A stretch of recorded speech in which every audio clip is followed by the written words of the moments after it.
reaksinya. Yang pertama adalah hukum Lavoisier, yang kedua hukum Proust, yang ketiga hukum Dalton, yang keempat hukum Gay-Lussac, dan yang kelima hukum Avogadro.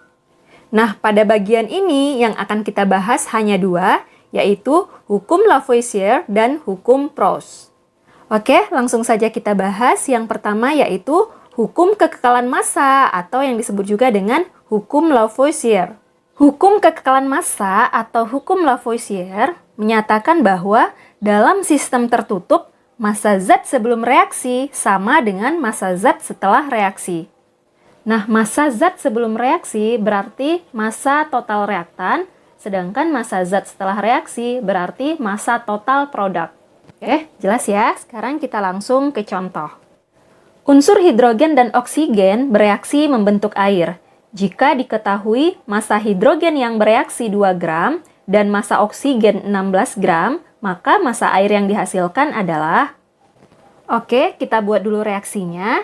Hidrogen ditambah oksigen menghasilkan air. Kemudian diketahui massa hidrogen yang bereaksi adalah 2 gram dan massa oksigen 16 gram. Berarti kita tulis di sini 2 gram untuk hidrogen dan 16 gram untuk oksigen. Massa air yang dihasilkan adalah berarti massa airnya ditanya. Nah, ingat, sesuai dengan hukum kekekalan massa, massa zat sebelum reaksi atau massa reaktan itu sama dengan massa zat setelah reaksi atau massa produk. Jadi, di sini reaktannya ada 2, yaitu hidrogen dan oksigen. Total massanya adalah 18 gram, berarti massa air adalah 18 gram. Jadi, sudah sesuai dengan hukum kekekalan massa, yaitu massa zat sebelum reaksi atau massa total reaktan sama dengan massa zat setelah reaksi atau massa produk. Jelas ya? Sekarang kita lanjut ke contoh yang kedua. Serbuk logam magnesium yang massanya 6 gram tepat habis bereaksi dengan serbuk belerang menghasilkan senyawa magnesium sulfida yang massanya 14 gram. Massa serbuk belerang yang telah bereaksi adalah... Jadi, magnesium atau Mg direaksikan dengan belerang atau es menghasilkan magnesium sulfida atau MgS. Nah, diketahui logam magnesium yang bereaksi adalah 6 gram. Jadi, kita tulis di sini 6 gram. Kemudian menghasilkan senyawa magnesium sulfida yang massanya 14 gram. Berarti di sini ya, magnesium sulfidanya adalah 14 gram. Nah, massa serbuk belerang yang telah bereaksi adalah, jadi yang ditanya, massa belerang. Sesuai dengan hukum Lavoisier, massa zat sebelum reaksi atau massa total reaktan sama dengan massa zat setelah reaksi atau massa total produk. Jadi, kalau di sini massa produknya adalah 14 gram, berarti massa zat sebelum reaksi atau massa total reaktan yang bereaksi itu juga harus 14. Magnesiumnya sudah 6 gram, berarti sisanya adalah belerang, yaitu 14 dikurang 6 atau sama dengan 8 gram. Oke, mudah dipahami ya. Tetapi ada yang harus diingat, hukum Lavoisier hanya berlaku jika massa reaktan atau zat sebelum reaksi semuanya bereaksi atau habis bereaksi. Nah, untuk mengetahui massa reaktan atau massa zat sebelum reaksi itu bereaksi semua, itu bisa dilihat dari soalnya ya. Contoh untuk soal nomor 2, di sini disebutkan bahwa logam magnesium yang massanya 6 gram tepat habis bereaksi. Berarti 6 gram ini habis bereaksi atau bereaksi semua.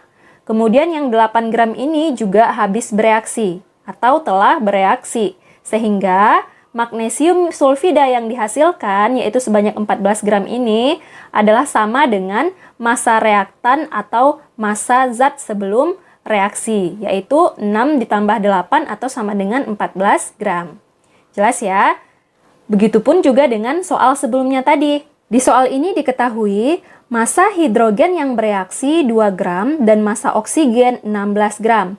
Berarti 2 gram dan 16 gram ini semuanya bereaksi atau habis bereaksi. Makanya, soal ini sesuai dengan hukum Lavoisier, yaitu massa zat sebelum reaksi, yaitu 18 gram, sama dengan massa zat setelah reaksi, yaitu 18 gram. Lalu, bagaimana jika reaktan tidak semuanya bereaksi atau tidak habis bereaksi? Nah, ini akan dijelaskan di hukum yang kedua ya, yaitu hukum perbandingan tetap atau hukum Proust. Hukum perbandingan tetap atau hukum Proust menyatakan bahwa perbandingan massa unsur-unsur yang menyusun suatu senyawa adalah tertentu dan tetap. Misal, diperoleh data percobaan reaksi hidrogen dan oksigen yang menghasilkan air. Pada percobaan pertama, misal hidrogen yang direaksikan adalah 2 gram dan oksigen yang direaksikan adalah 16 gram. Ternyata diperoleh air sebanyak 18 gram. Nah, perhatikan, massa zat sebelum reaksi dengan massa zat setelah reaksi atau massa produknya sama, yaitu 18. Berarti hidrogen yang sebanyak 2 gram ini dan oksigen yang sebanyak 16 gram ini semuanya habis bereaksi. Artinya, di dalam air ada 2 gram hidrogen dan ada 16 gram oksigen. Jadi, perbandingan unsur hidrogen dengan unsur oksigen di dalam air adalah 2:16. Kalau kita sederhanakan, jadinya adalah 1:8. Oke, paham ya? Nah, ini kita misalkan adalah hasil percobaan yang pertama. Dan semua zat yang direaksikan bereaksi atau habis ya. Kita simbolkan dengan B. Lanjut, misal pada percobaan yang kedua, hidrogen yang direaksikan adalah sebanyak 3 gram dan oksigen yang direaksikan adalah sebanyak 24 gram. Ternyata air yang dihasilkan adalah 27 gram. Nah, perhatikan lagi, massa zat sebelum reaksi adalah totalnya 3 ditambah 24 atau sama dengan 27. Kemudian massa zat setelah reaksi juga 27. Artinya, massa zat sebelum dan sesudah reaksi sama atau sesuai dengan hukum Lavoisier ya. Nah, artinya massa zat sebelum reaksi ini yang diketahui 3 gram dan 24 gram ini habis bereaksi atau semuanya bereaksi. Jadi, 27 gram air yang diperoleh itu terdiri dari 3 gram hidrogen dan 24 gram oksigen. Sehingga jika kita buat perbandingan massa unsur hidrogen dan oksigen adalah 3:24 dan jika kita sederhanakan jadinya juga 1:8. Jadi pada percobaan kedua kita juga memperoleh perbandingan massa hidrogen dengan oksigen yaitu 1:8. Dengan catatan massa hidrogen dan massa oksigen yang direaksikan semuanya bereaksi atau habis bereaksi. Jadi di sini kita tulis B juga ya. Nah, karena perbandingannya sama, berarti hasil percobaannya ini menunjukkan hukum perbandingan tetap atau hukum Proust, yaitu perbandingan massa hidrogen dan massa oksigen di dalam air adalah tertentu dan tetap, yaitu 1:8. Untuk lebih jelasnya, kita misalkan lagi, pada percobaan ketiga, hidrogen yang direaksikan adalah 4 gram, dan oksigen yang direaksikan adalah 40 gram. Ternyata, air yang terbentuk atau dihasilkan adalah 36 gram. Nah, perhatikan, massa zat sebelum reaksi ternyata tidak sama dengan massa zat setelah reaksi. Massa zat sebelum reaksi totalnya adalah 44 gram, sedangkan setelah reaksi totalnya adalah 36 gram. Artinya, reaktan yang direaksikan ada yang bersisa atau tidak habis bereaksi. Jadi, kita buat di sini bukan bereaksi ya, tapi mula-mula atau M. Lalu berapa massa hidrogen dan oksigen yang bereaksi? Massa hidrogen dan massa oksigen yang bereaksi atau yang menyusun suatu H2O sesuai dengan hukum perbandingan tetap, maka massa hidrogen dan massa oksigen yang menyusun H2O atau air harus 1:8. Jadi misal nih, kalau hidrogen yang bereaksi adalah 4, maka oksigen yang bereaksi harusnya adalah 32 gram, bukan 40 gram. Nah, sebaliknya, jika oksigen yang bereaksi adalah 40 gram, berarti hidrogennya harus 5 gram agar perbandingannya 1:8. Nah, karena di sini yang dihasilkan 36 gram, kecil dari 40 gram, berarti tidak mungkin oksigennya habis bereaksi. Nah, berarti kita anggap yang habis bereaksi adalah si hidrogen, yaitu sebanyak 4 gram. Oke, kalau hidrogen bereaksi atau habis sebanyak 4 gram, maka oksigennya yang habis bereaksi adalah 8/1 dikali 4. Atau sama dengan 32 gram. Oke, jelas ya? Jadi pada percobaan 3, perbandingan massa hidrogen dan massa oksigen yang menyusun H2O juga tetap, yaitu 1/8. Jadi, dengan menggunakan hukum Proust, kita dapat menghitung berapa gram suatu unsur yang diperlukan untuk membuat suatu senyawa dengan massa tertentu. Sebaliknya, kita juga bisa menghitung berapa gram massa suatu unsur yang terdapat dalam suatu senyawa tertentu. Oke, kita langsung ke contoh soal. Perbandingan massa karbon dan massa oksigen dalam senyawa karbon dioksida atau CO2 adalah 3/8. Pertanyaan yang A, berapa gram karbon yang dapat bereaksi dengan 24 gram oksigen? B, jika 6 gram karbon direaksikan dengan 12 gram oksigen, adakah unsur yang bersisa? Berapa gram karbon dioksida yang terbentuk? C, berapa gram karbon dan oksigen yang harus direaksikan untuk membentuk 22 gram senyawa karbon dioksida? Oke, kita jawab pertanyaan yang A dulu. Karbon direaksikan dengan oksigen menghasilkan karbon dioksida. Diketahui, perbandingan massa karbon dan massa oksigen adalah 3/8. Kemudian diketahui massa oksigen adalah 24 gram. Jadi kita tulis di sini 24 gram. Dan yang ditanya adalah massa karbon yang bereaksi dengan oksigen. Berarti di sini kita tulis B ya, atau bereaksi. Jadi 24 gram ini adalah massa oksigen yang habis bereaksi, dan sekarang kita akan mencari massa karbon yang habis bereaksi. Nah, untuk mencari massa karbon, berarti kita sesuaikan dengan perbandingannya. Jadi, massa karbonnya sama dengan 3/8 dikali dengan 24 gram. Atau sama dengan 9 gram. Jadi, massa karbon yang bereaksi dengan 24 gram oksigen adalah 9 gram. Oke? Sudah sesuai ya dengan perbandingan yang sudah diketahui, yaitu 3/8. Nah, misal massa karbon dioksidanya juga ditanya. Berarti tinggal kita jumlahkan saja, yaitu 9 ditambah 24 atau sama dengan 33 gram. Oke. Kenapa langsung kita jumlahkan? Karena di sini 9 sama 24-nya sudah sesuai dengan perbandingan, yaitu 3/8. Artinya, keduanya ini, si karbon dan si oksigen, sudah habis bereaksi. Oke, jelas ya? Sekarang kita lanjut lagi ke pertanyaan yang B. Jika 6 gram karbon direaksikan dengan 12 gram oksigen, adakah unsur yang bersisa? Berapa gram karbon dioksida yang terbentuk? Oke, tadi diketahui massa karbon banding massa oksigen adalah 3/8. Kemudian diketahui karbon 6 gram, oksigen 12 gram, adakah unsur yang bersisa? Berarti 6 gram dan 12 gram ini belum tentu habis bereaksi. Jadi kita buat di sini datanya adalah M atau mula-mula, yaitu karbon sebanyak 6 gram dan oksigen sebanyak 12 gram. Nah, lalu bagaimana cara kita menentukan apakah karbon dan oksigen ini habis bereaksi atau tidak? Jadi caranya adalah kita buat perbandingannya. Apabila sesuai dengan perbandingan yang sudah ditentukan atau diketahui di soal, berarti mereka habis bereaksi. Tapi kalau tidak sesuai, berarti ada yang sisa. Nah, perbandingan karbon dan oksigen dari 6 gram dan 12 gram ini adalah 1/2. Berarti tidak sesuai ya. Jadi ada unsur yang bersisa.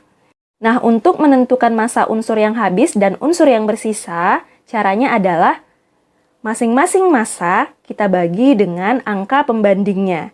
Jadi untuk karbon berarti 6/3, untuk oksigen berarti 12/8. Kemudian kita bandingkan, yang nilainya lebih kecil berarti habis bereaksi. Sebaliknya, yang nilainya lebih besar berarti bersisa. Jadi di sini kita lihat 6/3 dibanding 12/8 itu lebih besar 6/3. Berarti 12/8-nya atau si oksigennya habis bereaksi. Jadi kita tulis di sini B atau bereaksi, oksigen yaitu sebanyak 12 gram. Karena dia habis bereaksi ya. Oke, jadi perbandingan ini kita buat hanya untuk menentukan siapa yang habis bereaksi ya. Angkanya tidak kita ambil atau tidak kita masukkan ke sini. Lanjut, sekarang kita akan mencari massa karbon yang bereaksi.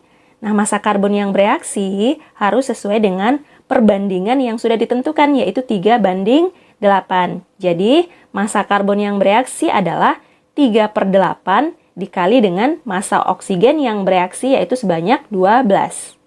3/8 dikali 12 sama dengan 4,5 gram. Oke, kita jawab dulu yang pertama. Adakah unsur yang bersisa? Kita buat di sini S ya, atau sisa. Oke, unsur yang bersisa ada, yaitu karbon. Sisanya sebanyak 6 gram dikurang 4,5 gram atau sama dengan 1,5 gram. Nah, oksigen ada sisa? Tidak, oksigen habis bereaksi. Berarti di sini tidak ada. Lanjut pertanyaan berikutnya. Berapa gram karbon dioksida yang terbentuk? Nah, gampang ya. Tinggal kita jumlahkan massa karbon dan oksigen yang habis bereaksi, yaitu 4,5 ditambah dengan 12 atau sama dengan 16,5 gram. Oke, cukup jelas ya. Kita lanjut lagi untuk menjawab pertanyaan yang C. Berapa gram karbon dan oksigen yang harus direaksikan untuk membentuk 22 gram senyawa karbon dioksida? Tadi sudah diketahui ya, perbandingan massa karbon dan massa oksigen adalah 3/8.